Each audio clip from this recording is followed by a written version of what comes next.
কত MA পাসের রিক্সা আমি উঠছি। তাহলে MA পাস করলে চাকরি পাওয়া যাবে, রুজির অভাব হবে না এমন কোনো গ্যারান্টি নাই। কেউ কইতে পারবেন না বিএ পাস করলে কবর আযাব মাপ। কেউ বলতে পারবেন না হাদিসে আসছে আল্লাহ নবী বলছেন ইঞ্জিনিয়ারিং পাস করলে ডাইন হাতে আমলনামা নিয়ে নিতে পারবে। ওই জায়গায় যে হাসরের মাঠে ইঞ্জিনিয়ারিং কৌশল দিয়ে যে কোনোভাবে আমলনামাগুলো হাতে নিয়ে ফেলবে। পারবে। আর যে লোকটা MBBS ডাক্তার হবে বিনা হিসাবে জান্নাতে চলে যাবে। বিএ পাস করলে বিদ্যুৎ গতিতে পুলসিরাত পাইছেন কি? মান হাফাজা আলাস সালাওয়াত, যে ব্যক্তি 5 ওয়াক্ত নামাজ সুন্দর করে পড়ে তার জন্য আকরামাহুল্লাহু বিখামসি খিসাল, আল্লাহ তাআলা তারে 5টি পুরস্কার দেবে। কয়টি? 1 নম্বর পুরস্কার যুবক শুনে নাও, প্রধানমন্ত্রী শেখ হাসিনার আজ চাকরি দিয়ে যাইতে পারে নাই তোমাদেরকে। এরপরে আইছে ডক্টর ইউনূস সাহেব, উনিও তোমাদেরকে চাকরি দিতে পারবে না। এরপরে চলে গেছে খালেদা জিয়া, সেও পারিয়ে যায় নাই। আরো যে কেউ আসুক গোটা বাংলাদেশের কেউরে সবাইরে চাকরি দিতে পারবে না। হাতে গোনা কয়েকটা ভ্যাকান্সি সরকারি, সেই কয় জায়গা কয়জনরে দেওয়ার পরে কোটি কোটি বাঙালি যাবা কোন জায়গায়? আল্লাহ পাক বলেন যা, চাকরি না পাইলে তোর তো খাইতে হবে, চাকরি না পাইলে তোর তো চাহিদা আছে, সব চাহিদা পূরণ করনেওয়ালা আমি আল্লাহ। শর্ত হলো 1 নম্বরে তুমি 5 ওয়াক্ত নামাজ সুন্দর করে পড়ো। 5 ওয়াক্ত নামাজ যে পড়ে আল্লাহ পাক তারে 5টি পুরস্কার দেয়। 1 নম্বর পুরস্কার, তার রুজির অভাব থাকে না। আমার চাকরি দিয়ে দরকার কি, রুজি হলি তো হয়ে গেল। কতক্ষণ মসজিদের ইমাম সাহেব কোনো মতে একটু কিরাতখানায় পড়ছে, আইএ বিএ MA কোনো সার্টিফিকেট নাই, কোনো মতে কিরাতটা শুদ্ধ মসজিদের ইমামতি করে, তার রুজির অভাব আছে? 30 বাড়ি 30 দিন খায়। লজিং 30 বাড়ি না, বাড়ি যে বাড়ি যেদিন খায় সেই বাড়ি আল্লাহরা সেই দিন ভালো খায়। মহিলা স্বামীরে বলেছে হুজুর মাসে 1টা দিন মোটে তুমি যেন পোল্ট্রি ফাঙ্গাস নিয়ে এসো না, 2 কেজি গরুর গোস্ত নিয়ে এসো, সাথে আমরাও খাওয়া নিয়ে একটু দেশি মুরগি নিয়ে এসো, আর ওই বিলির কই আনো যেন, ওই যে ফার্মের কই আনিও না, পারলে 2-4টে শিঙ্গি মাছ নিয়ে এসো, আর ডিম জোগাড় করবানি আমি সব দিয়ে দেশে। ডিম ও ডিম, আরে বাবা কয় কাকি এত বড় ডিম দিয়ে 1 ডিম পারতে 2 মুরগি লাগে, এত বড় ডিম কোয়ানে মানে দেশি মুরগির ডিম। এই সংগ্রহ করে হুজুরে প্রত্যেকে ডেলি খাওয়ায় ভালো ভালো, 30 দিন 30 বাড়ি খাইয়ে দেয়। আমার মতো শূন্য হুজুর বুড়ি ছেড়ে দিয়েছে। পোশাকও খারাপ না, 1000-1200 টাকা দামের লুঙ্গি পরে, আর এই ফাও কাপড়ের রুমাল এ আছে 20-22 কেন। মহল্লায় যারা বিদেশ থাকে প্রত্যেকে হুজুরে দেয়। তা আমার তো বেঁচে থাকার খাওয়া আর এই পোশাক আশাক, এরপরে আমার কি দরকার আছে? কোটি কোটি টাকার মালিক হয়ে কি হবে? 1000 কোটি টাকার মালিক বাংলাদেশের, ভালো 1 কোটিপতি, নাম কব না এখন, সবাই কলি চিনে ফেলবে। এমন একজনের বক্তব্য আমি নিজ কানে শুনেছি। উনি বলেন অ্যারেস্ট হওয়ার পরে যে তোমরা আর কেউরে ছাড়ো না ছাড়ো, আমারে ছাড়িয়ে দাও, আমার 80,000 কর্মচারীরে বেতন দিতে হয়, আমার 80,000 কর্মচারীরে বেতন দিতে হয়। যার টাকা দিয়ে 80,000 কর্মচারী বেতন নিচ্ছে, 4 লাখ 5 লাখ 7 লাখ 10 লাখ পর্যন্ত তার টাকা দিয়ে বেতন নিচ্ছে কর্মচারীরা, নিচে থেকে উপর পর্যন্ত। অথচ ভদ্রলোক নিজে একটা ট্যাবলেট কেনার পয়সা পাচ্ছে না, দিলি অন্যভাবে দেয়া লাগতেছে, কিন্তু ডাইরেক্ট ওপেন ভাবে পাচ্ছে না। কতক্ষণ? তাহলে আমার অত বড় লোকে কিলা বলো। আর আল্লাহর রহমতে শুয়ে রয়েছি একের ভাঙ্গা ঘরের ভিতরে, কানের মধ্যে খিল লাগাই দিয়ে গান শুনতে শুনতে ঘুমাই যাচ্ছে, কানের মধ্যে খিল লাগাই দিয়ে ওয়াজ শুনতে শুনতে ঘুমাই যাচ্ছে। পুলিশও ডাইয়ে বার্তানে মাঝে মাঝে বেশি মশায় আইসে কানের দ্বারে মোবাইল করে, এর বেশি আর কোনো জয় ঝামেলা নাই, ঠিক কিনা? তাহলে আমার এই রিজিকের অভাব দূর হবে নামাজের মাধ্যমে। কিসের মাধ্যমে? নামাজের মাধ্যমে। যেই পরিমাণ দিক তাকান, নামাজের মাধ্যমে যেই পরিমাণ রিজিকের অভাব দূর হওয়ার কথা ছিল। নামাজের 5টা স্বভাব, দুনিয়ায় 2টে স্বভাবে দিক তাকান। 1 নম্বরে নামাজে নামাজিকে রুজির অভাব দূর করে দেয়। 2 নম্বরে নামাজে নামাজিকে সকল অন্যায় থেকে ফিরায়। জায়গা মতো চলে আসে, দিক নড়াচড়া হবে না, টাইম মতো আজান হবে, নামাজ হবে, নড়বেন না কেউ। নামাজের এই হাদিসে আছে 5টা কাজ। একটা দুনিয়ায়, 4টে মরার পরে, কবর আযাব মাপ, ডাইন হাতে আমলনামা, বিদ্যুৎ গতিতে পুলসিরাত পার, বিনা হিসাবে জান্নাত। এই 4টে হলো মরার পরে। আর একটা দুনিয়ায় রুজির অভাব দূর করে দেবে, 1 মনে রাখবেন। 2 নম্বরে নামাজের আরেকটা স্বভাব হলো ইন্নাস সালাতা তানহা আনিল ফাহশাই ওয়াল মুনকার ওয়ালা যিকরুল্লাহি আকবার। নামাজ এমন একটা তাবিজ, নামাজ এমন একটা টিকা, যেই টিকাটা নিলে সকল রোগ থেকে মুক্ত থাকা যায়।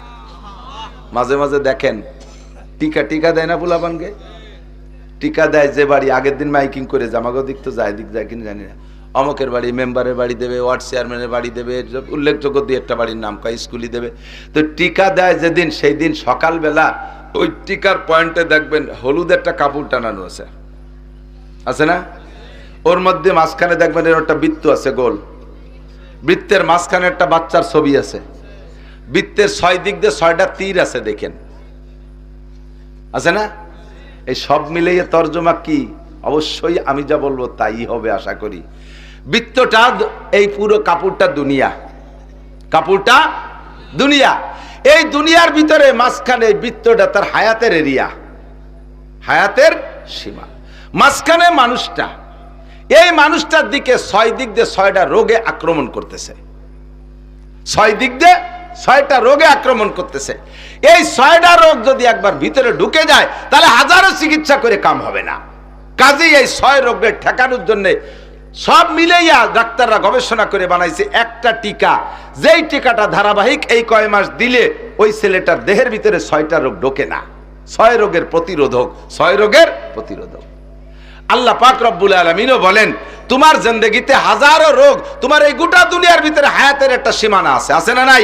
প্রত্যেকের হায়াতের একটা সীমানা আছে। তোমার হায়াতের সীমানা ভেদ করে তোমার দিকে ঢুকতে চেষ্টা করতেছে শিরিকের রোগ, কবরের রোগ, বেদাতের রোগ, জিনার রোগ, ব্যভিচারের রোগ, দুর্নীতির রোগ, ঘুষের রোগ, তারপরে কি বলে সুদের রোগ, মদের রোগ, নিশার রোগ, আইল ঠেলা রোগ, জাল দলিল করা রোগ, মিথ্যে সাক্ষীর রোগ, মিথ্যে মামলার রোগ, পরের জমি দখল করা রোগ, ডিসিআর কাটে জমি দখল করা রোগ, তারপরে এই কন্ট্রাক্টের মাল মারিয়ে দেওয়া রোগ, টোন মারা রোগ, মন মারা রোগ, সরকারি মাল মারিয়ে খাওয়া রোগ, এই সব রোগ চতুর্দিক দিয়ে তোমার দিকে ঢুকতেছে। এই সব রোগের ঠেকানোর জন্য আমি একটা টিকা আবিষ্কার করেছি।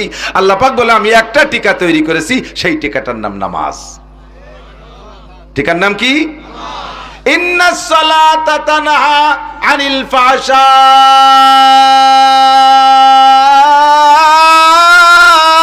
ওয়াল মুনকার। ফাহশারে টানছি কেন? সারা দুনিয়ার যত আকাম আছে সব নিয়েছি ভিতরে।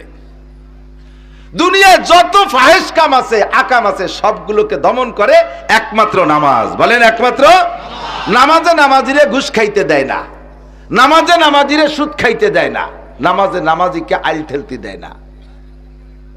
আল্লাহ মিথ্যে কথা কইছে, ভালো করে মনে রাখেন।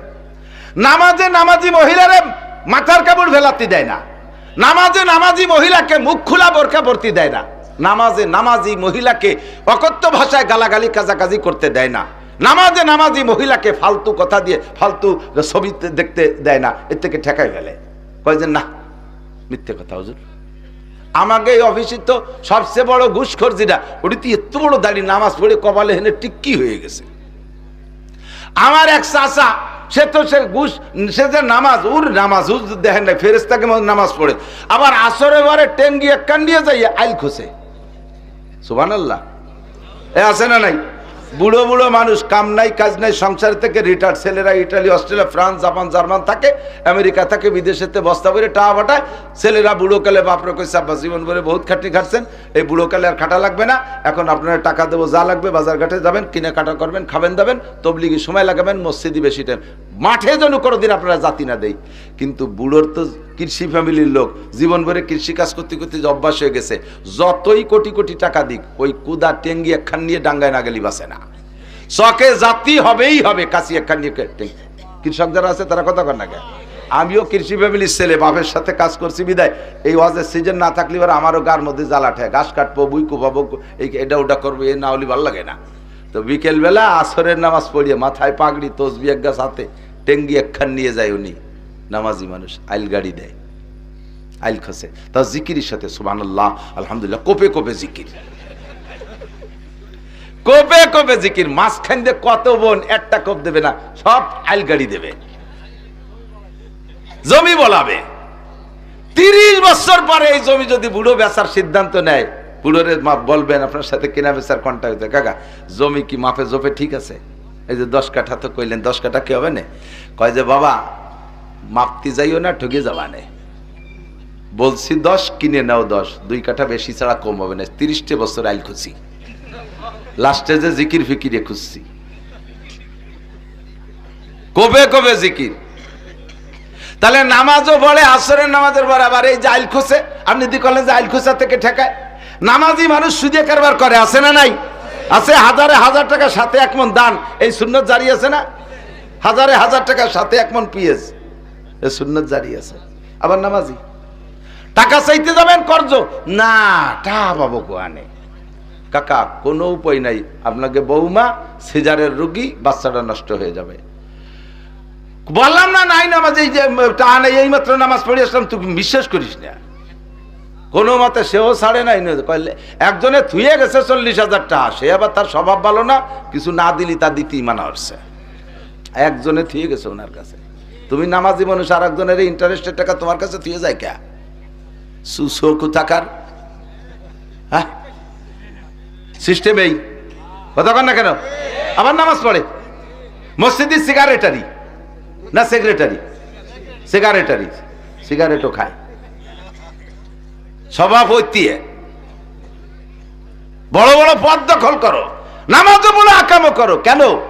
নামাজ পড়ে, আরে বাবা কি ভঙ্গি সঙ্গীত, চশমা পাই দিয়ে নামাজ পড়ে। এরবারে হাই স্কুলে যে যখন মাইয়েকে, সিয়ানা মাইয়েকে যখন 500 মিটারের দৌড় হয়, সেই সময় চশমার উপরের দিয়ে বুতু পেঁচার মতো চাই দেয়, আবার নামাজ পড়ে। সাড়ে শয়তান কোথাকার, শয়তান কামিল খালি শয়তান, আর এটা হলো সাড়ে শয়তান। তাহলে নামাজে ঠেকায় তো ঠেকাচ্ছে না, ঘটনা কি? এবার আসেন আমি জায়গা মতো হাত দেই, সময় কম, বেশি ভাঙ্গাতে চাপাতে পারবো না, চাপানো ছাড়া গেলা লাগবে। ওই যে বড় একখান গাড়ি নিয়েছে, অনেক টাকা দাম, ছোট গাড়ি হলে দাম আছে। এই গাড়িটা 50 লাখ টাকা দামের গাড়ি, হঠাৎ করে রাস্তায় থামিয়ে গেছে, চলে না। গাড়ির যা যা দরকার বাহ্যিক সব আছে, বডি স্যাসিস, নতুন গাড়ি, একেবারে লাস্ট মডেল। এই গাড়িটা হঠাৎ করে দাঁড়ায় গেছে, যেতেই পারে, হঠাৎ করে দাঁড়ায় গেছে, চলে না। কারণ কি? ড্রাইভার বুঝতেছে না। এসে আগাগোড়া সব তো আছে, চাকা ভালো আছে, ইঞ্জিন ভালো আছে, এ ভালো আছে, ও ভালো আছে, বডি ভালো আছে, রং ভালো আছে, কোনো তাই কম নেই, কি তেল পানি সবই আছে, কিন্তু চলে না। কারণ কি? ফোন দিয়ে মিস্ত্রি ডেকে আনছি, মিস্ত্রি এসে কয় কি একটা ছোট্ট একটুকু একটা পিন পড়ে গেছে, নিচে একটা পার্সেলে একটু পিনির মতো, ওইটা ভিতরে কোন জায়গা ছিল সেনতে পড়ে গেছে, ওই এক পিনি পুরো গাড়ি শেষ, আর গাড়ি চলে না। 4 লক্ষ টাকা দামের মোটর সাইকেল, সব কমপ্লিট আছে, শুধু বাল্ব টিউব নাই। বাল্ব টিউব দিয়ে হাওয়া দেয় না, বাল্ব টিউবটা পড়ে গেছে। চলবে গাড়ি? চলবে গাড়ি? যারা হাল চাষ করছেন কৃষকরা তারা সাক্ষী দেন। ছোটবেলা এখন তো লাঙ্গল নাই, লাঙ্গল তো শেষ হয়ে গেছে, শর্টিলার হয়ে গেছে। লাঙ্গলের যুগ মনে থাকলে আমার সাক্ষী দেন, আমার ভালো করে মনে আছে, আমিও ফাংশন হাল চর্চিবিদে আমি জানি। লাঙ্গল চাষ করতে কি লাগে? দুটো বড় গরু লাগে, লাঙ্গল লাগে, জুমাল লাগে, তাই না? এগুলো লাগে। তো গরু দুটোর দাম 4 লাখ, সব ঠিক আছে। লাঙ্গল বানাইছেন লোহা কাঠ দিয়ে, শাল কাঠ দিয়ে, ইস লাগাই, ফাল লাগাইছেন সোনায় দিয়ে, সোনার লাঙ্গল, সব কিছু ওকে।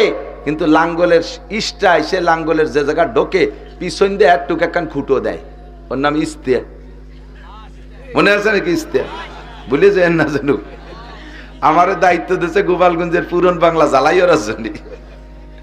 ইস্তিয়া একটু একখান ইস্তিয়া সব আছে, 4 লাখ টাকার গরু আছে, সোনার লাঙ্গল আছে। ওই ইস্টা ঢোকছে, পিছন দিয়ে ইস্তি দিয়ে ঠেকাইতে হয়, ওই খুঁটো টুক নাই, খালি শশা যাবে, শশা যাবে। হ্যাঁ, তো বড় গরু রয়েছে, সোনার নাঙ্গল, লোহার টুকে টানতে কি হবে? এতেই মেরি দিছে। 4 লাখ টাকা দামের মোটর সাইকেল আছে, বাল্ব টিউব নাই, চলবে না। 50 লাখ টাকা দামের গাড়ি আছে, একটা পিন পড়ে গেছে, চলবে না। এত বড় লাঙ্গলের সবকিছু আছে, শুধু নাই একটা ইস্তে, তাতেই যেমন লাঙ্গল চলবে না। সেম আপনার নামাজ, আপনার নামাজে সবকিছু আছে, আপনার নামাজে সবকিছু আছে, মাঝখান দিয়ে ছোট্ট একটা পিন পড়ে গেছে, এটা আপনি জানেন না, নামাজ শেষ। নামাজ একটু বলে দেই, বলবো? এই যে কথাটা বলবো, এর একটা কথার দাম 60 বছর না, 60 লক্ষ বছর নফল নামাজ ও রোজার চাইতে দামি। আপনার কেন নামাজে আপনারা ফিরাই না? নামাজ পড়ার পরে আপনার অভাব কেন যায় না? নামাজ পড়ার পরে কেন রুজির বরকত আসে না? আপনার দুর্নীতি কেন, দুর্যোগ কেন যায় না? দুরবস্থা কেন যায় না? আপনার কেউ অন্যের দিকে কেন ফিরাতে পারে না নামাজে? আপনি আগে দেখেন আপনার নামাজটার কি অবস্থা। অজু বানাইছেন, টেপের নিচে পা পাইতে দিয়ে টেপ ছাড়িয়ে দিয়েছেন, পাউ দিয়ে পাউরে ডলি টলিয়ে এসে দাঁড়াইছেন, 2 আঙ্গুলের চিপার ভিতরে শূন্য রয়েছে, পিন পড়িয়ে গেছে। নামাজের এই নামাজ হয় নাই। নামাজ যদি এই অবস্থা হয়, তাহলে সেই নামাজে তো আপনার অন্যায় থেকে ফিরেবে না, সেই নামাজে তো আপনার রুজি দেবে না। তার আগে আপনি পবিত্রতার ভিতরে যাইয়া 90% পাবলিক, 90% নামাজি পাবলিক পেশাবে ঢিলা ব্যবহার করে না। বদনাটা নিয়ে যে জায়গায় কাশকস দিয়ে 2 আইটি চলে আসে। আটা দেওয়ার পরে যে 2 ফুট পড়লো তা গেল কোয়ানে, সে জায়গা কি বালতি পাতা আছে? গায়ে লাগছে আর কাপড়ই লাগছে। কোন কোন জায়গা গায়ে লাগছে আর কাপড় লাগছে। নামাজের ফরজ 13টি, জোরে বলেন কয়টি? 1 নম্বরে শরীর পাক, বলেন। 2 নম্বরে কাপড় পাক, 3 নম্বরে নামাজের জায়গা পাক, 4 নম্বরে সতর ডাকা। ঠিক আছে? কত দূর যায় আর একটা হলো তো মুখে তাকবীরে তাহরিমা বলা, বলেন তাকবীরে তাহরিমা বলা। এইগুলো সব ফরজ। আপনার পেশাবে ঢিলা ব্যবহার না করার কারণে পুরুষদের 1 নম্বর ফরজ আর 2 নম্বর ফরজ মার খাইছেন। আপনার তো জানা নাই কোন ফাঁকে পিন পড়ে গেছে, ওযু বানাইছেন সুন্দর করে, কিন্তু কাপড় আর আপনার শরীর নাপাক হয়ে রয়েছে। ওই 2 ফোঁটা পেশাব লাইগা, সকালে 2 ফোঁটা, ঘন্টার 1 ঘন্টা পর আর 2 ফোঁটা, তারপরে আবার 2 ফোঁটা, ডেলি 5-6 বার পেশাব করেছেন। আর এই 5-6 বার 2 ফোঁটা করে লেগে গেছে। আপনার শরীর নাপাক, কাপড় নাপাক, বলেন আপনার নামাজ হইছে নাকি? আর নামাজ যদি না হয় 13টা ফরজের একটা ফরজ যদি ইচ্ছায় হোক আর অনিচ্ছায় হোক ছুটে যায়, নামাজ হয় নাই। আর যেই নামাজ হয় নাই ওই নামাজের কোনো পুরস্কারও তুমি পাবা না, বরঞ্চ বিপরীত তিরস্কার পাইবা। 1 ওয়াক্ত নামাজ যদি মোটেই না পড়ো বান্দা, তাহলে এই 1 ওয়াক্ত নামাজ যদি তুমি জীবনেও না পড়ো, 1 ওয়াক্ত নামাজ ছেড়ে দিছো, ওইটা ছুটে গেছে, কোনোদিন পড়ে দাও নাই, তার বিনিময়ে তোমাকে 200 কোটি, আরো 30 কোটি, আরো 40 লক্ষ বছর জাহান্নামে পোড়া লাগবে। 1 ওয়াক্ত নামাজ যদি না পড়ো, 230 কোটি 40 লক্ষ বছর জাহান্নাম। আল্লাহর কসম, আল্লাহর কসম, নবী যদি সত্য হয় তাহলে আমার ওয়াজও সত্য। ও দোস্ত রে, আপনি নামাজ পড়ার পরে যদি আপনার নামাজ না হয়, নামাজ পড়ার পরে যদি নামাজ না হয়, তাহলে একই পরিমাণ শাস্তি পাইবেন, একটুও কম হবে না। আর আপনার নামাজ হয় নাই, পেশাবে ঢিলা ব্যবহার করেন নাই, এর কারণে শরীর নাপাক, কাপড় নাপাক, ছোট্ট পিন পড়ে গেছে, গাড়ি অচল। 2 নম্বর আর একটা তালবি আলিম মনে রাখো, এই বেস্তিয়া সেদিনকে কোন জায়গায় আসলাম না, মহারাজপুর, ওই দিন দেখলাম, বলছিলামও সেদিন, এই পাশ দিয়ে, আমাদের এই পাশ দিয়া, এটা পূব দিক নাকি? হ্যাঁ, 7 পাড়, জলিল পাড়, বলতল এদিক না, এদিক, আরো কোটালীপাড়া দিয়ে এদিক, এই দক্ষিণ দিক, এই এলাকা থেকে 1 গাদি বই নিয়ে আইছে। মসজিদি ইমাম সাহেব, মসজিদের ইমাম, সে মাইকে এলান দেয়, অমুক বাড়ি ইনজিল শরীফ পড়া হবে, আপনারা আসবেন। কত বড় হারামখোর ইমাম, চিন্তা করতে পারেন? কত বড় জাহেল! ইনজিল কিতাব, ঈসা আলাইহিস সালামের ইনজিল কিতাব এখন আমাদের পড়ার দরকার আছে? বাইবেল, তৌরাত, এ পড়ার দরকার আছে আমাদের? এই পড়ার জন্য ইমাম সাহেব এলান দেয়। এই ইমামগুলো পয়সা খাইয়া তাদের গরু হয়ে গেছে, তাদের গাড়ি জুমাইল দিয়ে শুষিয়ে বেড়াচ্ছে। সাধারণ আলেমরা ভালো করে লক্ষ্য করো, ইমান বিধ্বংসী শয়তান ঢুকে গেছে আমাদের ভিতরে। এই জন্য সব কথা খেয়াল করতে হবে। মুসল্লিদেরকে ডাইকা এই মশালা, শুক্রবারে তুমি লম্বা লম্বা সিঁড়ি ফরাদের কিস্সা, হাওয়া আদমের গল্প, ইব্রাহিম ইসমাইলের গল্প শুনে লাভ নাই, ওর ভিতরে কোনো মশালা নাই, ও শুনে কোনো লাভ নাই, ও শুনে কোনো লাভ নাই। এই মশালাগুলো পড়াও। মুসল্লিরা নামাজের মশালা জানে না। ইমাম সাহেব যখন তাকবীরে তাহরিমা দেবে, আল্লাহু আকবার কবে, কানে আল্লাহু আকবার বলবে না? আপনারা মুসল্লিরা, আপনাদেরও মুখে আল্লাহু আকবার বলা ফরজ। আমি সচক্ষে দেখেছি, দেখি পাবলিক মুসল্লি মনে করে কানে হাত দিয়া ফরজ, মুখে আল্লাহু আকবার তো হুজুর কইছে, আমার তো আর কোয়া লাগবে না, মুখ বন্ধ রে, বুতুড়িয়ে দাঁড়ায় রয়েছে উপর দিক সেই, মুখে আল্লাহু আকবার বলে নাই। ইমাম আল্লাহু আকবার বলার পরে সাথে সাথে আপনারও আল্লাহু আকবার বলা ফরজ। আপনি যদি মুখে আল্লাহু আকবার না বলে শুধু কানে হাত দিয়ে সানা বাঁধেন, আপনার নামাজ হয় নাই। আপনি তো মনে করছেন নামাজ পড়ছি, নামাজের পরে লাখ লাখ টাকা এসে যাবে, সে পয়সা করে চাইলে নেওয়া আসে না, হুজুর যা করলো আল্লাহ যা করলো, তো মিথ্যে কথাই কইছে। নামাজে বলে রুজির বরকত, তাই তো আগেও যা ছিল এখনো তাই, তা কি হলো তাই বুড়িয়া, কোনো ফায়দা পাচ্ছেন না বিদায় কয় আগে না পড়ছিলাম ভালো হয়েছিল, পড়িও কোনো উন্নতি নেই, ও পড়বো না, কারণ সে নামাজই তো আপনার হচ্ছে না, তার থেকে ফায়দা পাবেন কি? কতক্ষণ? তাহলে আজকে মাসালা বুঝে নেন, ইমাম আল্লাহু আকবার বলার সাথে সাথে পিছনে পিছনে মুসল্লিরাও কি বলবে? আল্লাহু আকবার। প্রথম তাকবীর বলা ফরজ, এরপরে উঠতে বসতে যে তাকবীর, এগুলো বলা সুন্নাত। আপনিও বলবেন মুখে মুখে, কেন বলবেন না? আল্লাহর নাম না, কেন বলবেন না? ফাঁকে এর মধ্যে ছোট্ট সিকুন পিন মশলাটা করে দিয়ে দিক দেখান। ইমাম সাহেব বড় জামাত নিয়ে দাঁড়াইছে, ইমাম সাহেব একটু টেনে বলছে আল্লাহু আল্লাহু আকবার, একটু সময় লাগছে না? ইমাম আল্লাহ কয়ে আওরে টানতেছে আর আপনি ফাঁকে শটে মারি দিয়েছেন আল্লাহু আকবার। ইমামের আল্লাহু আকবারের আগে যদি আপনার আল্লাহু আকবার শেষ হয়ে যায়, আপনি ওই নামাজে জয়েন্ট সহি হয়নি। ইমাম সহ অন্যদের নামাজ হবে, আপনার নামাজ হবে না। কাজেই আপনি নামাজের পরে কোনো পুরস্কার দুনিয়াও পাবেন না, আখেরাতেও পাবেন না। নামাজের থেকে যা পাওয়ার দরকার ছিল তার যে ক্রিয়া, কিচ্ছুই আপনি পাচ্ছেন না। কথা কি বোঝা গেছে? নামাজের এই জাতীয় মাসালা যে কত রয়েছে, ইমাম সাহেব, উলামায়ে কিরামরা খেয়াল করেন, উলামায়ে কিরামরা খেয়াল করেন, যারা নামাজ পড়ান মাঝে মাঝে ইমাম সাহেবরা খেয়াল করবেন। মহিলাদের কথা বলবো, মহিলা মাদ্রাসা তো উন্ডা একটু পাবে, তাতে উন্ডা বেশি দেশে বলবানি। দাঁড়ান, এদিক ইমাম সাহেবরা কিরাতের মাসালা শুনতেছে সবাই? কেরাত কেরাত ইমাম সাহেবরা কেরাত পড়বেন, কেরাতটা লক্ষ্য করে পড়বেন। ইমাম সাহেবরা কেরাত পড়বেন, সূরা ফাতিহা পড়বেন, প্রত্যেকটা আয়াতে ছেড়ে ছেড়ে দিয়ে পড়বেন। একটা আয়াত ছেড়ে দেবেন, আল্লাহ তাআলা একটা জবাব দেয়। আপনি যখন পড়বেন আলহামদুলিল্লাহি রাব্বিল আলামিন, আল্লাহ খুশিতে হামিদানি আব্দি, আমার বান্দা আমাকে প্রশংসা করেছে, এই কথাটা আল্লাহ কয়। আর রহমানির রহিম, আল্লাহ কয় আথনা আলাইয়া আব্দি, আমার বান্দা আমাকে উপযুক্ত প্রশংসা করেছে। পাশাপাশি মালিকি ইয়াউমিদ্দিন, বিচার দিনের মালিক আমার কে? বলার সাথে সাথে আল্লাহ কয় সাদাকা আব্দি, চমৎকার, আমার বান্দা সত্য কথা বলেছে। আমি যে বিচার দিনের মালিক, কথা আমার বান্দা, তুই সত্যি কইছিস বান্দা।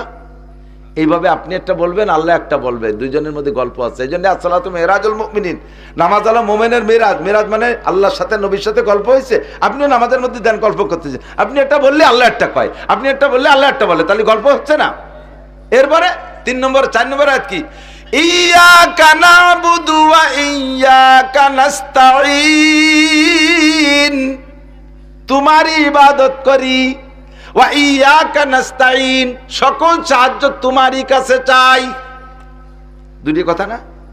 তোমার ইবাদত করি আর সাহায্য তোমার কাছে চাই, এর মধ্যে 2 ভাগ। আল্লাহ কয় হাদা বাইনি ওয়া বাইনা আব্দি, এই একটা ভাগ হয়ে গেছে, অর্ধেক আমার আর অর্ধেক আমার বান্দার। বান্দা কইছে ইয়াকা নাবুদু, তোমার ইবাদত করি, এটা হলো আমার, ওয়া ইয়াকা নাস্তাঈন কইয়ে আবার সে নিজের সাহায্য চা শুরু করে দিয়েছে, কাজে ওটুক বান্দার। আল্লাহ তাই কয় হাযা বাইনি ওয়া বাইনা আব্দি, এই আয়াতটা আমার আর আমার বান্দার মধ্যে 2 ভাগ। ওয়ালি আব্দি মা সাআলা, বান্দা আমারটা তো আমি পেয়ে গেছি, আর আমার বান্দা যেটা বললো যে তোমার কাছে সাহায্য চাই, তাকে তা দিয়ে দিলাম। এই সাহায্য সাধারণ সাহায্য, আমি কোনো নাম কইনি কি সাহায্য, আমার যা যা লাগবে সব দেব। আমি কি জানি আমার কি কি লাগবে? সব তুমি জানো, যা যা লাগবে সব দেব, নাস্তাইন। এরপরে কয় আল্লাহ আমার টার্গেট আছে 2টি, একটা বলবো? আরে আমি আপনার কাছে শুনতেছি নাকি? আল্লাহর কাছে বলতেছি আর কি। আল্লাহ বলবো আমার আরেকটা জিনিস, এটা তো সাধারণ চাইছি, আমি টার্গেট আছে বলবো। আল্লাহকে বলো, কয় ইহদিনাস সিরাতাল মুস্তাকিম, সবই দিবা, সব সাহায্য চাই, তবে আমাকে সঠিক রাস্তা দেখাও। বাংলাদেশে বসে তো রাস্তার অভাব নাই, কত রাস্তা, চতুর্দিক দিয়ে রাস্তা। তবলিগ, চরমুনাই, আটরশি, চন্দ্রপাড়া, সুরেশ্বর, বোদেশ্বর, ইনায়তপুর, বাহাদুরপুর, মিলাইয়ে, কিয়ামিয়ে, বেকিলামিয়ে, আহলে হাদিস, হিজবুত তাওহীদ, কাদিয়ানি, এ সবাই এসে কয় যে আমাকে সাথে এই দিক দিয়ে ঢাকা যাওয়া যায়। কার সাথে যাব কও দি আল্লাহ? আমি এত দলের মধ্যে খুঁজে পাচ্ছি না সিরাতে মুস্তাকিম, আমার সঠিক রাস্তাটা তুমি না দেখালে কিন্তু হারাই যাবানি। তবে আমার একটা অনুরোধ, আল্লাহ বলবো? কয় বলো। কয় কি?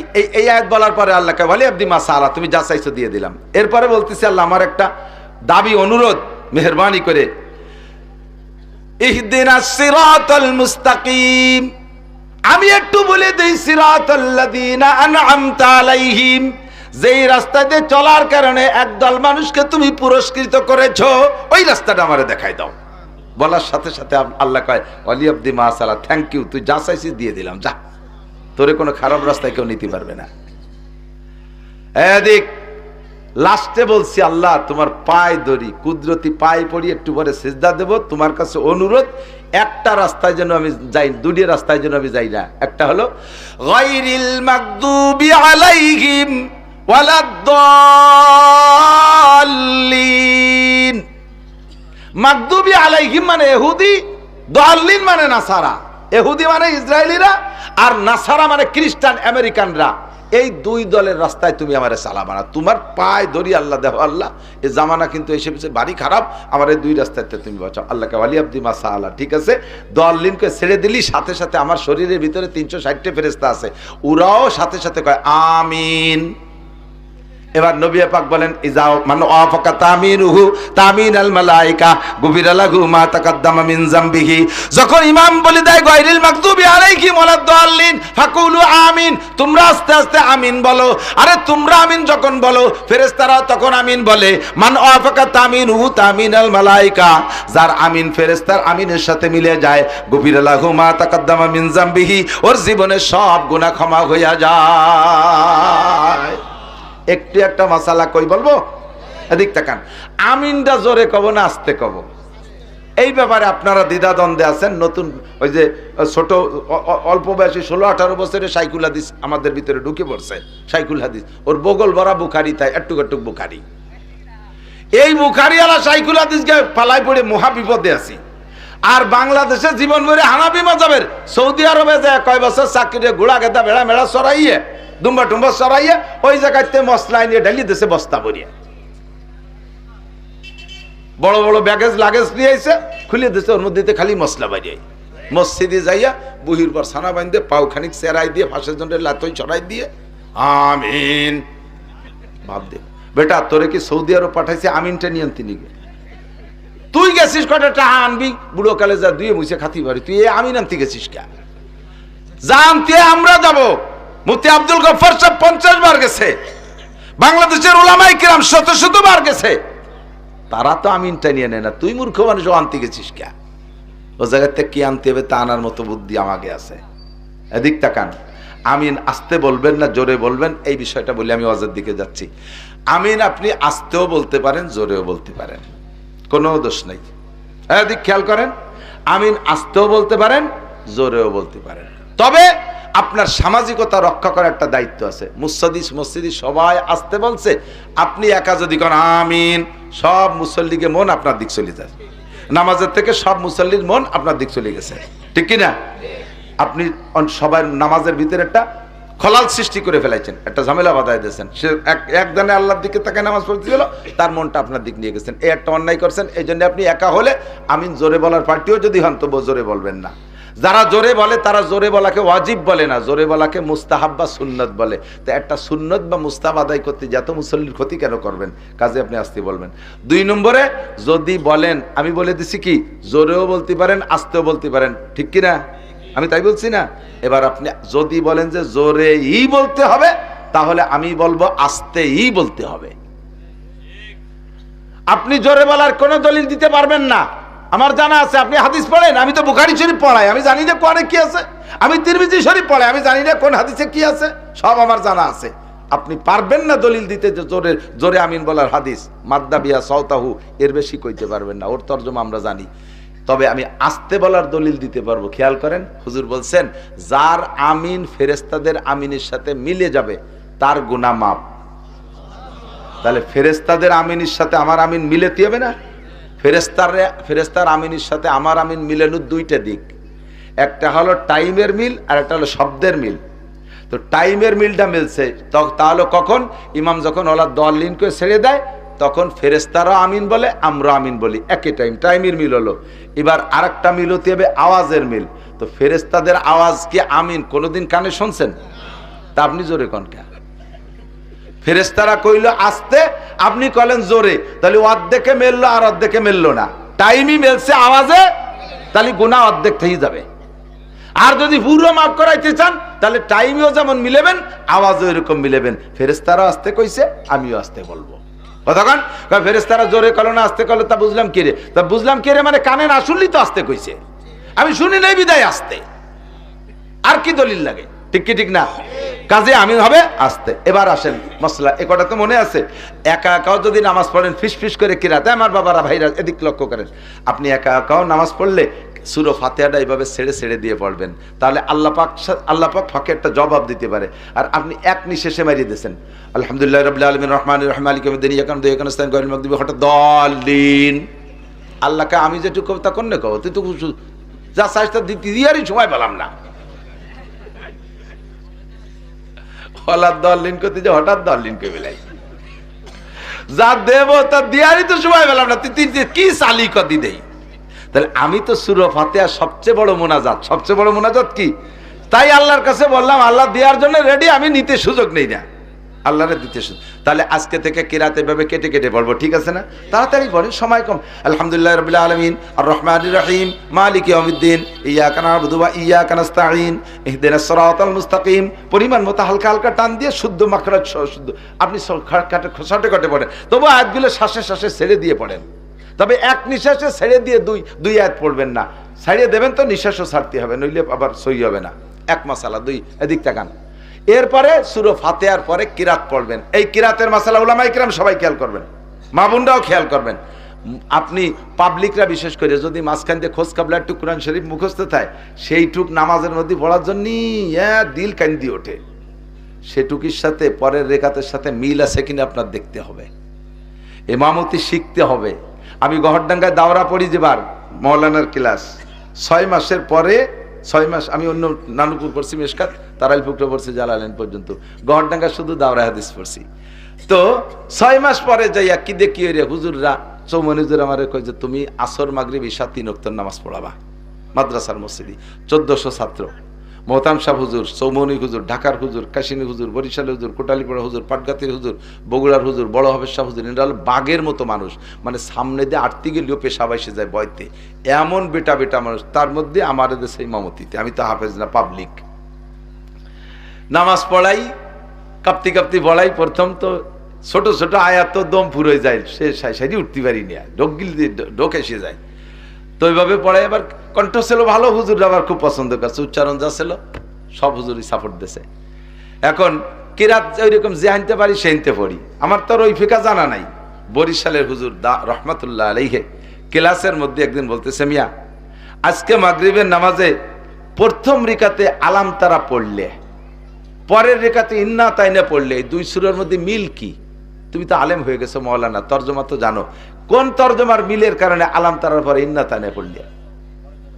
আর একদিন প্রথম রেখাতে লীলাফি পড়ছি, পরের রেখাতে যে কুলু সূরা পড়ছি। কামিয়া প্রথম রেখাতে লীলাফি বলে, পরের রেখাতে কুলু বললে, দুই সূরার মধ্যে মিল কি?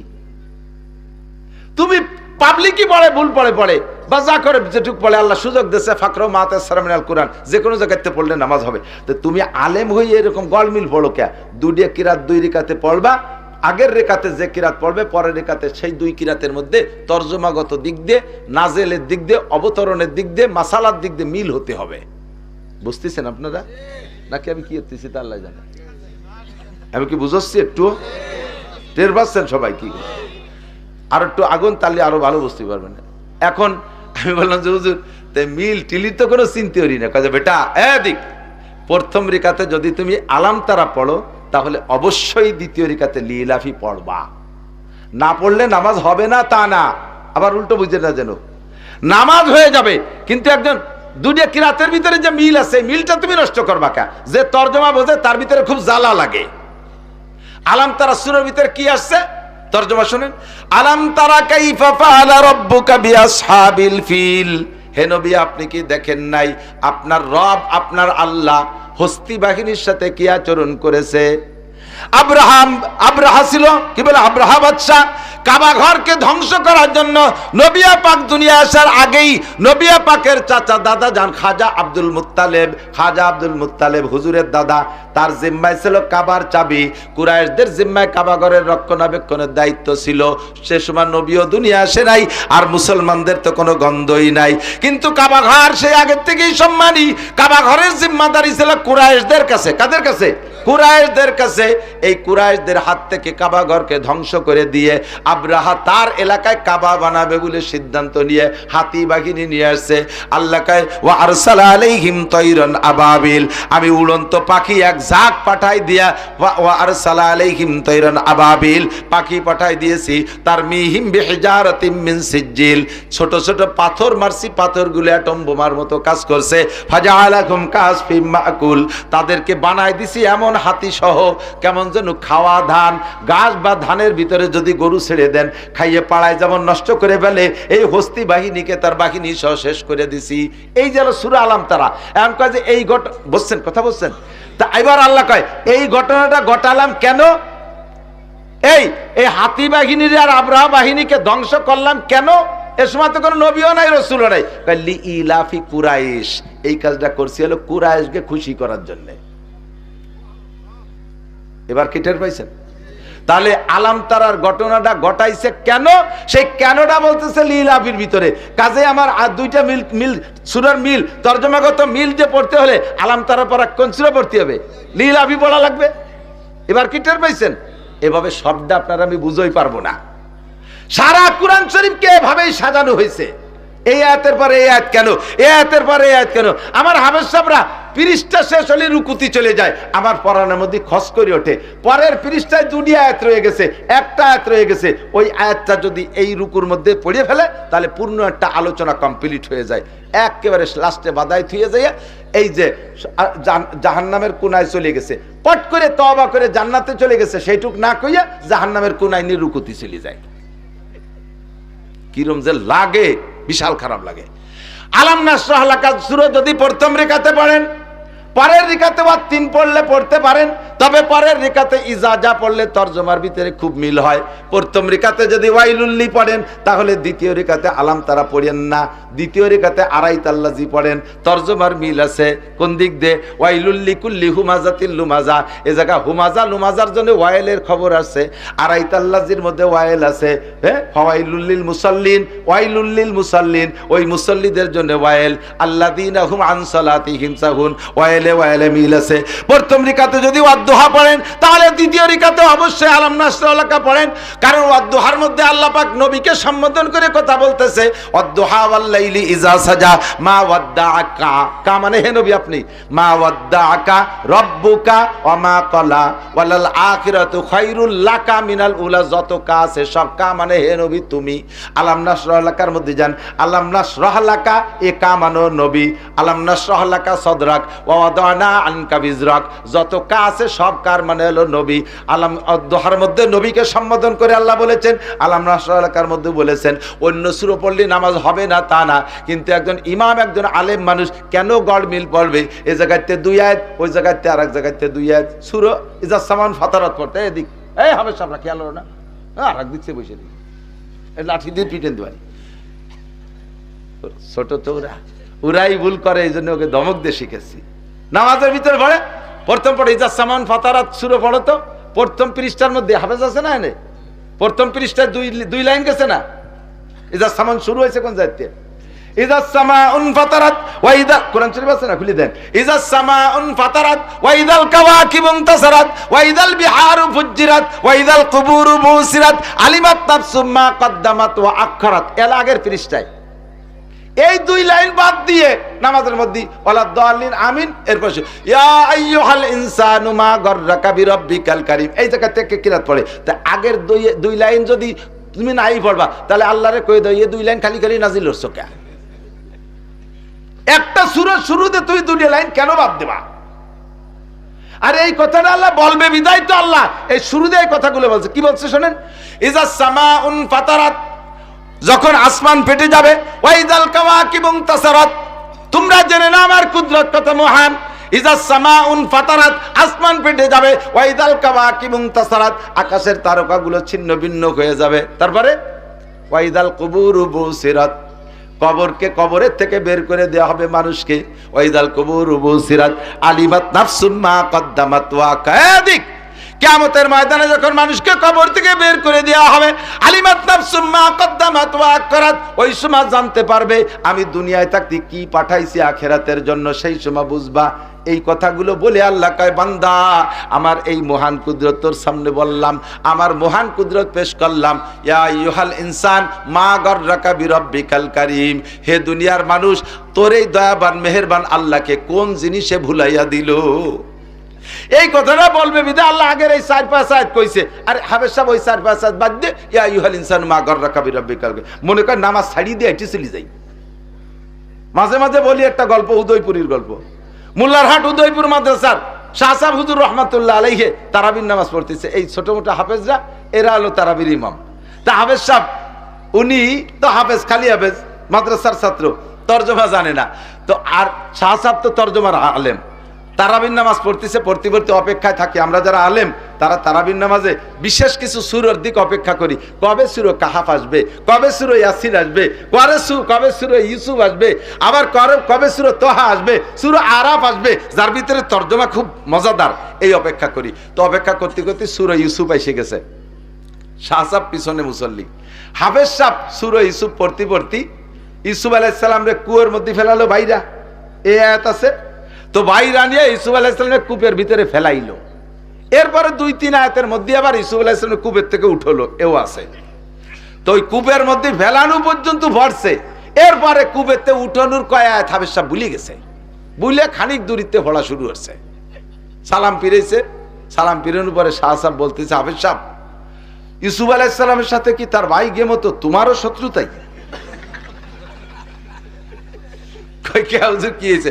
ইউসুফ রে তার ভাইরাও ফেলালো, তুমিও ফেলাইলে, তারা উঠলো না, তুমি উঠলে না। আপনি টের পেলেন কি রে? তুই তো তেলাওয়াতের হাফেজ, আমি তর্জমার হাফেজ। আমার ওই সময় নামাজ ছেড়ে দিতে মনে চাইছিল যে তুই যখন উঠলি না, আমি ইউসুফ আলাইহিস সালামকে উঠোই নিয়ে যাই। একেবারে কি আজে বাজে ওয়াজ করতেছি নাকি? এই সমস্যাগুলো আছে না নাই? কিরাত এক দার্সে পড়বেন, এক দার্সে পড়বেন, আপনি যা জানেন এক দার্সে পড়বেন। আপনি যেহেতু তর্জমা বোঝেন না, এক দার্সে পড়বেন। তবে ওই জায়গাটা একটু খেয়াল রাখবেন, আলাম ওয়াইলুল্লি যদি পড়েন নামাজ পড়বে, ওয়াইলুল্লির পরে আপনি আলাম তারা তো জায়েজ আছে, তরতিবে নামাজ হয়ে যাবে, কিন্তু তর্জমাগত দিক দিয়ে মেলে না। আপনি ওই সময় আড়াই তাল্লাজি পড়েন, আলাম নাশরা এলাকার পরে অত্তিন পড়লে হবে, এক আয়াতের ছোট বড়, ওতে নামাজ নষ্ট হয় না। কিন্তু আপনি আলাম নাশরা এলাকার পরে ইজা যা পড়লে তর্জমাগত দিক দিয়ে মিল হয়। তারপরে ওয়াত্তিনের পরে সূরা ওয়াত্তিনের পরে আপনি ওয়াল আসর পড়লে তর্জমা মিল হয়। দেখেন ওয়াত্তিনের মধ্যে কি আছে, ওয়াত্তিনি ওয়াজাইতুনি ওয়াতুরি সিনিনা ওয়া হাদাল বালাদিন আমিন লাকাদ খালাকনাল ইনসানা ফি আহসানি তাকওয়িম সুম্মা রাদাদনাহু আসফালা সাফিলিন। আমি মানুষকে সর্বসুন্দর করে বানাইছি, আবার এই মানুষ তার স্বভাব যে সর্বনিকৃষ্ট হয়ে যাবে। ইল্লাল্লাযিনা আমানু, শুধু এই নিকৃষ্টতা থেকে, এই ক্ষতির হাত থেকে বেঁচে যাবে যারা ঈমানদার, তারা নেক আমল করছে তারা। এবার জানো ওয়াল আসরের মধ্যে ওয়াল আসরি ইন্নাল ইনসানা লাফি খুসর, আল্লাহকে আমি সময়ের কসম খেয়ে বলি সব মানুষ ক্ষতির ভিতরে, ইল্লাল্লাযিনা আমানু ওয়া আমিলুস সালিহাত। মিল আছে না নাই? আহা, বুঝতে পারলাম না রে পাবলিক। যদি তর্জমা বুঝতেন কোরআনের, তাহলে লম্বা লম্বা তারাবি কোন মসজিদে সুরো তারাবি পড়তে চাইতেন না। যদি তর্জমা বুঝতেন, খতম তারাবি 30 পারা কোরআন শরীফ হাফেজ সাহেবরা পড়বে, আর পিছন থেকে আমি তর্জমার মজা নেব, আমি তর্জমার মজা নেব, পুরো 30 পারা কোরআনের মজা। আমি রমজানে কোথাও যাই না, আমার ছাত্ররা আমার মসজিদে তারাবি পড়ায়, আমি বলি এমনভাবে পড়বি যেন আমি বুঝতে পারি, পাগলা পাগলি করবি তো টাকা দেবো না শেষে। আমার মাদ্রাসার মসজিদে তারাবি পড়ায় 3 জন, 1 টাকাও মাদ্রাসার কোনো মহল্লা নাই, 1 টাকাও মহল্লার থেকে আসে না। তা 3 জনে আমি 60,000 টাকা দিয়ে দেয়, আমার টাকা দিয়ে দেয়। তা আমি 60,000 টাকা দেবো আর আমি কোরআন বুঝবো না, তোরে পড়াতে দেবো না, আমারে বুঝোই পড়াতে হবে, পাতলা পাতলা করে সুন্দর করে, মজা লাগে। কথা কি বুঝে আসছে আপনাদের?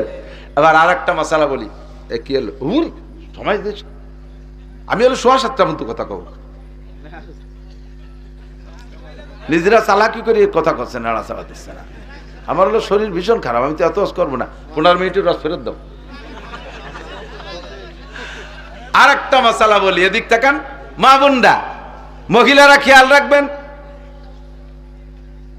মহিলারা খেয়াল রাখবেন মানে কাশিনী হুজুর বই কিনবেন তা না। কাশিনী হুজুর রহমাতুল্লাহ আলাইহির জীবনী আসছে, উলামায়ে কেরাম ছাত্ররা এর একটা বই কিনে নেবা। বড়দের জীবনী পড়লে বড় হওয়ার শৌক জাগে, এরা বড় হলেন কিভাবে সেইটা স্পৃহা জাগে ভিতরে। এই বই মাত্র 100-150 টাকায় বিক্রি হচ্ছে, এখানে নিয়ে যাবেন ইনশাআল্লাহ। তো শরিয়াতের মাসালা, এদিক তাকান। আপনারা পুরুষরা নামাজ পড়বেন কোন জায়গা? যে কোনো জায়গায় দাঁড়ায় দাঁড়াইয়া, দোকানে থাকলে দোকানে, খেতে থাকলে খেতে, যেখানে খুশি সেখানে। আর্থিক কষ্ট হলে বাড়ি ভরিয়ে ফেলবেন। কেন পড়বেন বাড়ি? মসজিদে কেন যাবেন না? ইন্টারভিউ নেব, এক চাচাও সুরো ফাতে শুদ্ধ করে শুনতেই পারবেন না। আমি জানি মাস্টার হন আর ডাক্তার হন, ইংরেজি ভালো বলতে পারেন, বাংলা আমার সাথে 1000 গুণ রবি ঠাউরে ফেল করা দিতে পারেন, কিন্তু আরবির কাছে গেলে সব চাচার প্যারালাইসিস শুরু হয়ে যাবে, আমি ভালো করে জানি। আর নামাজ ভাঙ্গার কারণ 19টে, তার ভিতরে একটা হলো নামাজে অশুদ্ধ পড়া। অশুদ্ধ পড়লে নামাজ হয় না। কেমন হয় না এদিক তাকান, বুঝতে হবে, হয় না খালি শুনলেই হবে না। আপনি নামাজ মোটেই না পড়লে যেমন 230 কোটি 40 লক্ষ বছর জাহান্নাম, আপনি নামাজ পড়ছেন কিন্তু একটা ভুলের কারণে নামাজ হয় নাই, তাতেও আপনি 230 কোটি 40 লক্ষ বছর জাহান্নাম। এখন আলহামদুলিল্লাহ শুনুন তো আপনি কট্টক হবে, কুলিয়া শুনুন তো আপনি কি পারবেন, কুলহুয়াল্লাহ শুনুন তো আপনি কি পারবেন। আপনি নামাজ আপনার অশুদ্ধ, কিরাত শুদ্ধ নামাজ হচ্ছে না, কাজেই আপনাকে আল্লাহ তাআলা সুযোগ দেছে, মান কানা ফি সলাতি ইমামুন ফাকিরাতুল ইমামি লাহু কিরাতুন, যার নামাজে ইমাম আছে তার ইমামের কিরাতি তার কিরাত, ইমামের কিরাতি তার কিরাত। আপনাকে সুযোগ দেছে, ইমামের কিরাতে কিরাত হয়ে যাচ্ছে, পড়া লাগতেছে না, তাহলে ওই যে কিরাত ভুলের কারণে নামাজ হচ্ছিল না, এই ঝামেলাটা মিটে গেল না। অতএব আমি নামাজ পড়বো কোন জায়গা, সবাই বলেন কোন জায়গা।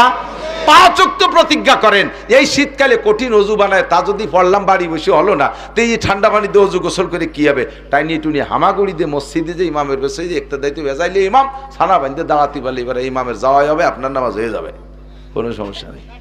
কতক্ষণ? কিন্তু মহিলাদেরকে মসজিদে যাইতে দেবেন না কোনো অবস্থাতে, অ্যাক্সিডেন্ট হয়ে যাবে, অ্যাক্সিডেন্ট হবে। 1 নম্বরে ওই যে আমি তো ভিতরে বসছিলাম মহিলা মাদ্রাসার ভিতরে, আল্লাহু আকবার, ইরাকের যুদ্ধ শুরু হয়ে গেছে, প্রত্যেক মহিলার সাথে বন্দুক একটা আছে ছোট, ক্যাসর মেসর কেরা বেড়া অতি অতি কিচ্ছু শুনতে পারতেছে না, কিচ্ছু শুনতে পারতেছে না। এটা কান্দি ওটা উঠে আইসে দেয়, ওটা আগে দেয়, ওটা মুতিয়ে দেয়, এ সাবা সব করতে করতে শেষ কোন হুজুর কোন নামাজ করলে তাতে টের পেলাম না, তুমি আইছো কি ঘাস কাটতি। মহিলারা যে জায়গা যাবে তাদেরকে আল্লাহ তাআলা এই ঝামেলা রাখছে, খেফাস সিনে, মূলত ঘটনা তাই। এই জন্য হযরত আয়েশা বলছেন, হুজুর আলাইহিস সালাম বলছেন, মসজিদে কোনো মহিলা যাবে না, মসজিদে মহিলা ঘরের ভিতরে নামাজ পড়লে মসজিদে পড়ার চেয়ে 5 গুণ বেশি সওয়াব। নিউ আহলে হাদিস পার্টি আয়েশা মহিলাদেরকে ঈদের নামাজ, মহিলাদেরকে জুমার নামাজ, মহিলাদেরকে জানাজার নামাজ, এই সব জায়গা নেওয়ার চেষ্টা করতেছে, তার মানে ইবাদতের মাধ্যমে একটা অ্যাক্সিডেন্ট ঘটানোর চেষ্টা করতেছে। কতক্ষণ না কেন, সাবধান। এখন মহিলারা মসজিদে যাইতে পারবে না, কিন্তু কিরাত তো আমাগেও যে অবস্থা তাগেও সেই অবস্থা, তাহলে তাগেও তো নামাজ হচ্ছে না, কি উপায়? এই উপায় বলবো, শেষ ফিনিশিং, বয়স নাই, পুরুষ মাদ্রাসায়, আপনারা পুরুষরা মাদ্রাসায় যেতে পারবেন। আমি সেদিনকে কোন মাদ্রাসায় যেন আমি পাগড়ি দিছি, মৌলানার পাগড়ি দিছি, প্রায় 80 বছরের এক বুড়োরে। উনি মাস্টারের থেকে রিটায়ার্ড হইয়া, প্রাইমারি মাস্টারি থেকে রিটায়ার্ড করে মাদ্রাসায় ভর্তি হইয়া মৌলানা হইয়া এবার আমার হাতে পাগড়ি দিয়েছে। আর লক্ষ্মী ভাষা তো মেলা দিন আগে একবার দিছি, আর কালকেও যাকে দিছি ওরা সময় মতোই পড়ছে, কিন্তু অরিজিনালি এই নগদে ফারেক হইছে মৌলানা। আর আমার লক্ষ্মী ভাষায় মাঝে মাঝে বুড়ো বুড়ো 2-1টা মৌলানা হয়। তাহলে পড়ালেখার কোনো বয়স নাই। বাকি মহিলা মাদ্রাসার ভিতরে সুন্দর ব্যবস্থা, আপনাদের মেয়েদেরকে পড়ান, কোরআন শরীফটা শুদ্ধ করে পড়ান। আদর্শ সন্তান, আমার কে যেন বলতেছিল আব্বা মার খেদমতে রস করেন, নো, আব্বা মার খেদমতে রস করতে পারবো না। আমার আব্বা মার খেদমত আমি করি, আমারে তো রস করা লাগে না, কারণ আমি দেখছি আমার আব্বা মা আমার দাদা দাদিরে খেদমত করছে, আমি সেখান থেকে প্রশিক্ষণ নিয়ে আসছি, সেই অভ্যাসে আমি আমার আব্বা মারে খেদমত করি। আবার আমার সন্তানরা দেখতেছে আমি বাড়ি যাই টাকা নিয়ে, আমার মাকে টাকা দিতে হলে আমার ছেলে মেয়েকে দিয়ে এই তো দাদুরে এই টাকাটা দিয়ে, সে তার দাদুরে দিয়ে আসতেছে টাকা। এর ভিতরে আমি প্র্যাকটিস করাচ্ছি যে আমিও একদিন বুড়ো হব, তুই ওইভাবে দিস। কতক্ষণ? এই প্র্যাকটিসটা তো আপনি করার নাই, তো এখন এই বুড়ো কালে এসে ছেলে মেয়েরা অস করে কি হবে? মাঝে মাঝে বলি, একটা মেহগুনি ছাড়া এতটুকু কাজ করে লাগাইছেন, লাগানোর সময় গাছের গুঁড়া আপনার বাড়ির মধ্যে আর কুজলো মেয়েরে ভাসের বাড়ির দিকে মাথায় দিয়ে লাগাইছেন, 30 বছর পরে গাছ এত মোটা হয়ে গেছে, সে পরের বাড়ির উঠোন বরিয়া মাথা। এখন আপনি সেই বাড়ির জায়গা কিনে বিল্ডিং একটা জুড়িয়ে দিয়েছেন, গাছটা বড় সুন্দর, কাটতি মনে চাচ্ছে না, বিল্ডিং এর ছাদে ঠেয়ে গেছে। এখন কি পুরো নওহাটার সব মানুষকে ডেকে নিয়েছেন, আয় আমার গাছটা ঠেলে সোজা দিয়ে আমার ছাদে বাঁধি যাচ্ছে। তো পুরো গ্রামের সবাই ঋণে কাশি বান্দের গাল বাঁধাইয়ে পেলা বাঁধাই ঠেলবেন, আর সরমুনার পিসাব আর চণ্ডীবদ্দির পিসাব রেখে দোয়া মোনাজাতে জালাল খতম পড়ায় লাগা দিচ্ছেন, হুজুর মোনাজাত করতে থাকেন, আমরা ঠেলতে থাই। ও হুজুরও কাইতে যাবে, তোমরাও কাইতে, গাছ সোজা হবে না। কতক্ষণ না কে?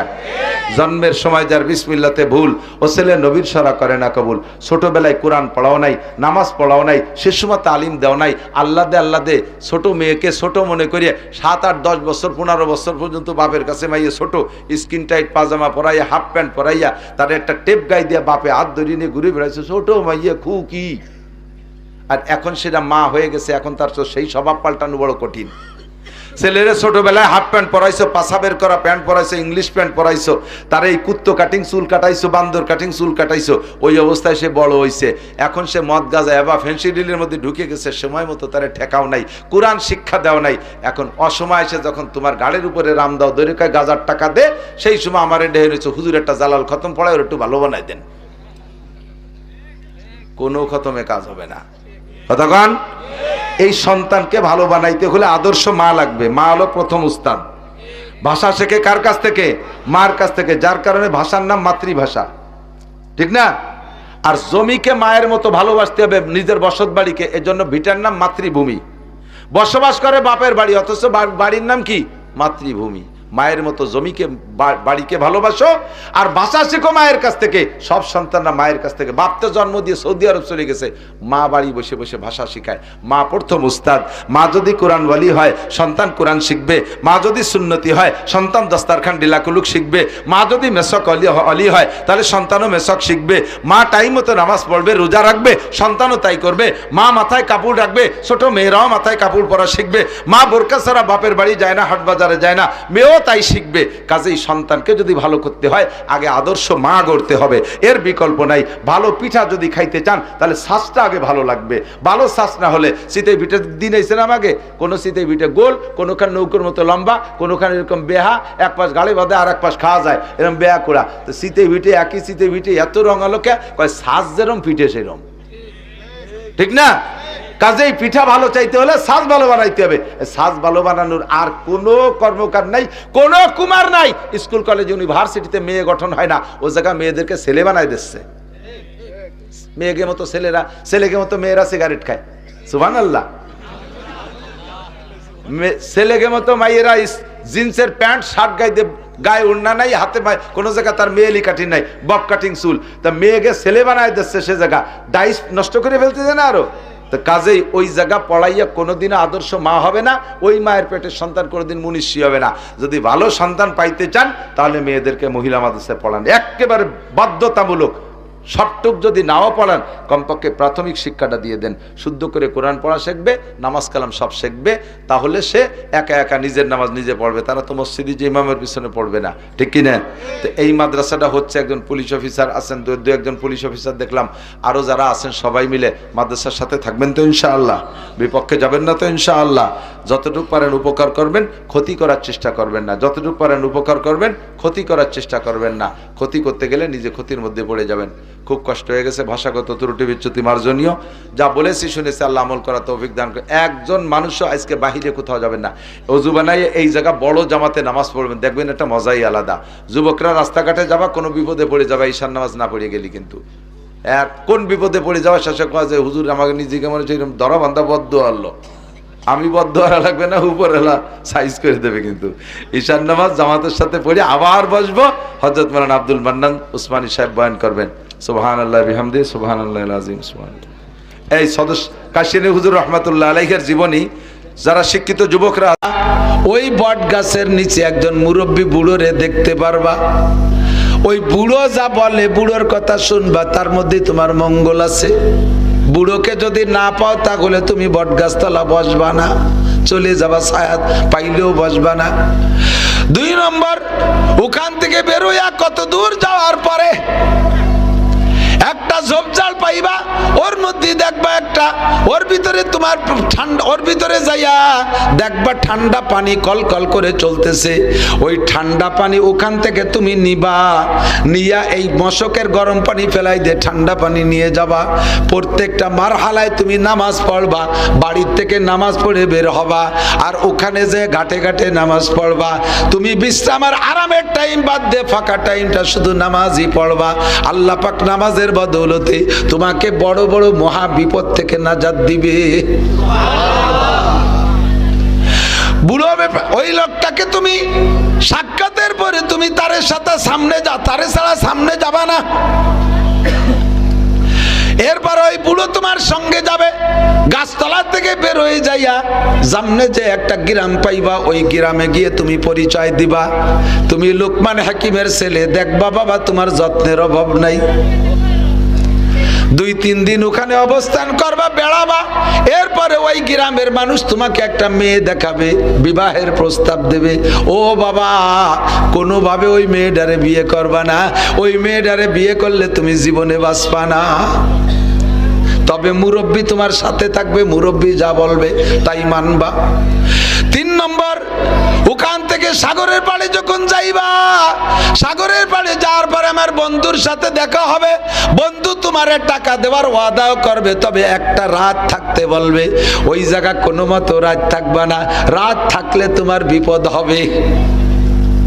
যাও বাবা, তুমি টাকা নিয়ে আসো। 2 রাকাত সালাতুল হাদাত নামাজ পড়া এরপরে চলে গেছে। যাইয়া পাইছে সেই জবজার জঙ্গল, ওর মধ্যে যে পানি পাল্টাইছে। ওখান থেকে বেরোয় কদ্দূর যাইয়া দেখে এখন গরম লাগতেছে, এখন বট গাছের ছায়া নিচে বা যে কোনো ঘরের ভিতরে একটু বসতে মনে চাচ্ছে। ফাঁকা মরুভূমির ভিতরে ঘর বাড়ির ব্যবস্থা নাই, বট গাছ একটা পাইছে। এবার বট গাছের নিচে বসবে, কেউরে দেখে না। উনি একবার তাকায় আর সামনে হাঁটে, পিছনে তাকায় সামনে হাঁটে। শেষবারের মতো যখন তাকাইছে তখন দেখে একটা বুড়ো লোক বসা। ওই বুড়ো কয় এতক্ষণ বুড়োরে দেখে নাই, এই মাত্র বুড়ো নজরে আসলো। ও বাবা, তাকাইস আর হাঁটিস, কি ব্যাপার? কয় চাচা, গরম তো খুব বেশি, বসতে মনে চাইতেছে, আব্বাজি নিষেধ করছে বট গাছের নিচে বসতে, বসলে নাকি আমার বিপদ আছে। কয় না বাবা, ভয় নাই, ভয় আইসা বয়, 2 রাকাত নামাজ পড়িয়ে বয়। কয় না, আব্বা নিষেধ করছে। এবার ওই বুড়ো মনে করাইতেছে, কয় কি তোর আব্বা কি বলে নাই একটা বুড়ো লোকের সাথে দেখা হবে, ওই মুরব্বী যা বলবে তাই শুনবি? কয় হ্যাঁ, তা বলেছিল। কয় আমি সেই বুড়ো, আমি বসতে বলছি, ভয় বাবা, কোনো সমস্যা নেই। এবার আব্বার হুকুম মতো ওই বুড়োর কথায় বসছেন। বসার পরে আগেই 2 রাকাত নামাজ পড়ে এনেছে। নামাজ পড়িয়া এরপরে ঠান্ডা জায়গায় বসছে, ঝিরঝির করে বাতাস আসতেছে, বাতাসে ঘুম আইসা গেছে। ব্যাগটা মাথার তলে তুই শুয়ে পড়ছে, ঘুম হয়ে গেছে। আর বুড়ো মানুষটা পাশে বসা, মাথার কাছে ছিল একটা মাটির ভিতরে গর্ত, গর্ত থেকে একটা সাপ বেরোইয়া ওই ছেলেটার মাথায় দংশন করছে। হাতে দংশন করে, এখানে বান বাইদা বা বিষ বের করে, পায়ে দংশন করে, উপরে বান বাইদা তারপরে বিষ বের করে। মাথায় দংশন করলে কোন জায়গা বান বাঁধবে? গলায়।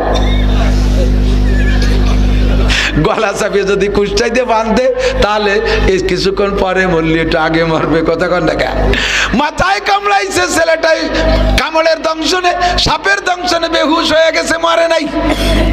বুড়ো দেখলেন ছেলেটারে আমি বসতে নিচে, ছেলেটা বসতে চাইলো না, আমি তারে জোর করে বসাইলাম। এখন এত বড় বিপদ, আমি তারে কি খেদমত করতে পারি? খপ করে সাপটার মাথা ধরে ফেলাইছে বুড়ো। সাপটা ধইরা যে জায়গা কামড় দিয়েছে ওই জায়গা মাথা লাগাই দিয়ে কয়, এই বিষ তুলে নে। সাপে বিষ চুনচুন করে তুলে নিয়ে গেছে। সাপে বিষ তুলে নেছে তো ছেলেটা ঘুমের মধ্যে অসুস্থ, ঘুমের মধ্যে সুস্থ, পরিমাণ মতো ঘুম হয়েছে, সজাগ হয়ে গেছে। বুড়ো করছে কি, সাপটার মাঝখানে কোপ দিয়া কাইটা নিচের টুক ফেলাই দিয়া বাকি টুক উপরের টুক ওই ছেলেটার মাথার কাছে রাখছে। ঘুম থেকে উঠেই সাপটা দেখে আচমকা কয়, উরি আল্লাহ, সাপ। বুড়ো কয়, বাবা ভয় নাই, ওই ভিতরে কামড়াইছিল, মাথায় হাত দিয়ে দেখ, ওই সাপরে দিয়ে বিষ তুলাইছি, নিশ্চিত এখন তুই সুস্থ। ও সাপ জিন্দা সাপ না মরা সাপ? ওটা মরা সাপ। কয় সল্লি রাকাতাইন, যেহেতু তোরে আল্লাহ পাক এত বড় বিপদ থেকে বাঁচাইছে, তুই শুকর আদায় কর, 2 রাকাত নামাজ পড়। ফাসাল্লা রাকাতাইন, 2 রাকাত নামাজ পড়ে শুকর আদায়। যুবক মনে রাখবি, আমার গল্প মাকসাদ না, জায়গা মতো যেটুক দরকার সেটুক পাবি। আমি বিলাং ফাও করে গল্প বলি না। যদি গল্পের মধ্যে হিদায়াত আর বুঝের কিছু না থাকে, একটু মনে রাখবা, গল্প বলবা। আমি কিতাব থেকে নিজে চোখে দেখে সংগ্রহ করে আনছি, আমি শোনা কথা বলছি না। দোস্তরে এরপরে বুড়ো কয়, বাবা যাবা কোন জায়গায়? কয় কাকা যাবো তো অমুক জায়গায়। কয় চলো যাই। আমি কি সাথে যাবো? কয় আপনি ছাড়া যাবোই না, আপনারা না নিয়ে যাব না। চললেন 2 জন। যাইতে যাইতে যেই গ্রামের কথা বলছে, ওই গ্রামে যে যখন পৌঁছেছে পরিচয় দিয়েছে, আনাবনু লুকমান হাকিম, আমি লুকমান হাকিম। ওই বুড়ো কয়, এইটা লুকমান হাকিমের ছেলে। উনি কয়, আমি লুকমান হাকিমের ছেলে। বুড়ো পরিচয় দেয় লুকমান হাকিম। দিক তাকান, মরহুম সরমুনার পিসা ফজলুল করিম রহমতুল্লাহ আলাইহে আমাদের কাছে যেভাবে সমাদৃত ছিল, পরবর্তীতে হযরতের ইন্তেকালের পরে তার ছেলেরা আসলে আমাদের কাছে সম্মান পায় কি পায় না? পায় কি পায় না? সম্মান শ্রদ্ধা সবই পায়। লুকমান হাকিম আমাদের এলাকায় আসতেন, এখন হযরত আসতে পারে না, বৃদ্ধ হয়ে গেছে। হুজুরের ছেলে আসছে, পীরের পিঠা পীর পাইয়া তারা পর্যাপ্ত যত্ন যথোপযুক্ত করার পরে সুন্দর একটা ঘরও তাদেরকে অবস্থান দিয়েছে। 3 দিন রাখার পরে, 3 দিন থাকার পরে এর মধ্যে ওই এলাকার সবচাইতে সুন্দরী, বিশ্ব সুন্দরী একটা মেয়েকে নিয়ে আসছে। কয় বাবা এই মেয়েটারে তোমার বিয়ে করতে হবে। এমন চেহারা ছেলেটারে যখন দেখাইছে, ছেলেটা তো চোখ অবাক হয়ে গেছে। ও আল্লাহ, এ কি মানুষ না ফেরেশতা না জান্নাতি হুর। আব্বা তা আবার নিষেধ করছে মেয়েটারে বিয়ে করতে। আল্লাহ, আব্বা যা করতো না করতো, মেয়েটারে বিয়ে করতে নিষেধ করলো কেন? এমন মাইয়ে থুয়ে গেলি তোর বাবই যা। মেয়ে তো মেয়ে, বিয়ে করবো, অসুবিধা কি? জিব্বে আর পানি মানাচ্ছে না, মনে আর ধরে মনরে কন্ট্রোল করতে পারছে না। ওদিকে আব্বা বলছে মেয়েরে বিয়ে করলে তোর মরণ হবে, বিপদ আছে। এবার বুড়ো চাচার সাথে মুজাকারা করে, কয় চাচা যান কি করবো, কন্দ এত ভালো লাগতেছে না। ইরাই আমার এই ছাতা দেখালো কি জন্যে, কি করবো আপনি কোন? কয় বাবা বিয়ে কর, যাতায় কবলে হবে। ও খুশিতেই বাঘ। আব্বা তো কইছে বুড়োর কথা শুনতে, বুড়ো তো অনুমতি দিয়েছে বিয়ে করতে, তালি করবই। কয় কাকা তাহলে অন্য কোনো কাজী মৌলবি না, বিয়েটা আপনি ভোড়াই দেবেন। কাছারিতে বইছে যথারীতি বিয়ে পড়ানো হয়ে গেছে। এবার দিনে বিয়ে হয়েছে, অপেক্ষা করতেছে। রাতের বেলা বাসরে যাবে, সন্ধ্যার পর আল্লাহু আকবার বাসরে যাবে, অপেক্ষা করতেছে। ঘর থেকে শালি, ছোট শালি এসে ডাকে, দুলুভাই আসেন। এর মধ্যে কারা যেন বাইর দিয়ে রাস্তায় দিয়ে কাছারির পাশ দিয়ে হেঁটে যায়। হেঁটে যাওয়ার সময় কয় এই আজকে বলে লোকমান হাকিমের ছেলে মরবে, আজকে বলে লোকমান হাকিমের ছেলে মরবে। ও কয় কাকা কয় কি? কয় চুপ কর, নামাজ পড়, চুপ কর, নামাজ পড়। 2 রাকাত নামাজ পড়ছে। এর মধ্যে আর এক দল যায়, কয় যে এই মেয়েটার সাথে 10 দিন 10টা ছেলের বিয়ে হয়েছে, 10 রাতে 10টা ছেলে মারছে। আজকে বলে লোকমান হাকিমের ছেলের সাথে বিয়ে হয়েছে, আজকে লোকমান হাকিমের ছেলে মরবে। কয় কাকা আপনি থাকেন, আমি চলে যাই। কোনো মতে বাসর ঘরে তো আপনি সাথে থাকবেন না, ও জায়গা আমার কিডা পাহারা দেবে? কাকা আমি কি বিপদে পড়লাম, আব্বা যা কইছিল তাই শোনা ভালো ছিল। কয় সল্লি রাখা তাই না 2 রাকাত পড়ে। কয় কাকা নামাজ পড়বো তো শুরুই মনে আসে না, একটু পরে মরবো, তারপরে আমি নামাজ পড়ি কি? এ যেভাবে পারিস পড়। নামাজ পড়ে আর কান্দে আর দোয়া করে। এর মধ্যে লাস্টে আইছে আর এক শালি এসে কয় দুলুভাই তাড়াতাড়ি আসেন, রাত বেড়ে যাচ্ছে। কয় যা আসতেছি। ইতিমধ্যে বুড়ো শিখিয়ে দিয়েছে, বাবা তুমি রাত্রে স্ত্রীর কাছে যাইয়া সর্বপ্রথম এখন আমাদের সুন্নাত বাসর রাত্রে বউ নিয়ে স্ত্রীকে নিয়ে নির্জন হইয়া অন্য সব আমলের আগে যায় নামাজ বিছে ওযু বানাইয়া সুন্দর করে 2 রাকাত নামাজ পড়িয়া স্ত্রীর কপালের এক গোছা চুল দইরা সূরা আলাম নাসরাহ লাক আর আয়াতুল কুরসি পড়ে চকাপ কপালে ফু দিবা। ফু দিয়ে দোয়া করবা, রব্বানা হাবলানা মিন আজওয়াজিনা ওয়া যুররিয়াতিনা কুররাতা আয়ুন ওয়াজআলনা লিল মুত্তাকিনা ইমামা। এই দোয়া পড়বা, জীবনে কোনোদিন স্ত্রীর সাথে গ্যাঞ্জাম হবে না, ঝগড়া হবে না, মারামারি কিলেকিলি ঘুষোঘুষি করা লাগবে না, তালাক দেয়া দিয়ে করা লাগবে না, স্ত্রীর সাথে স্থায়ী সম্পর্ক তৈরি হয়ে যাবে। লোকমান হাকিম ছেলেকে বললে বাবা স্ত্রীর কাছে যাবা, আগে 2 রাকাত নামাজ পড়ে দোয়া করবা, এরপরে স্ত্রীর গায়ে হাত দিবা না, বলবা একটা ঘটি বা একটা লোটা বা একটা বদনা চাইবা, আমি একটু বাথরুমে জরুরতে যাব, এই বলে একটা বদনা নিয়ে আসবা। বদনাটা আইনা আমার কাছে রাইখা তুমি মিথ্যে কথা না হয় প্রাথমিক জরুরত যতটুকু আছে সাইরা আবার বদনাটা নিয়ে যাবা।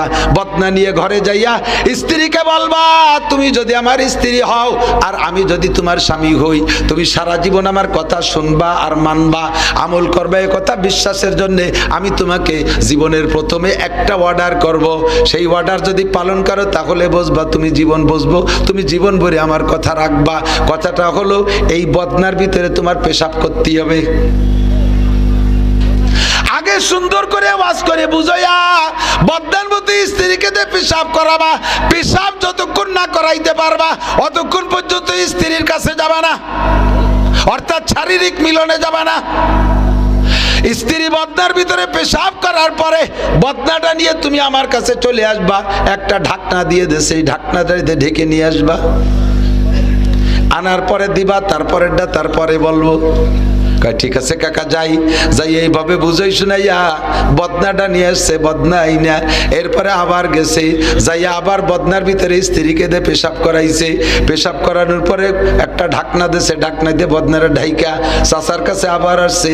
চাচার কাছে আসলে চাচা কয় বাবা বদনাটা আমার কাছে দাও। বদনা দিয়েছে, ঢাকনাটা সরাই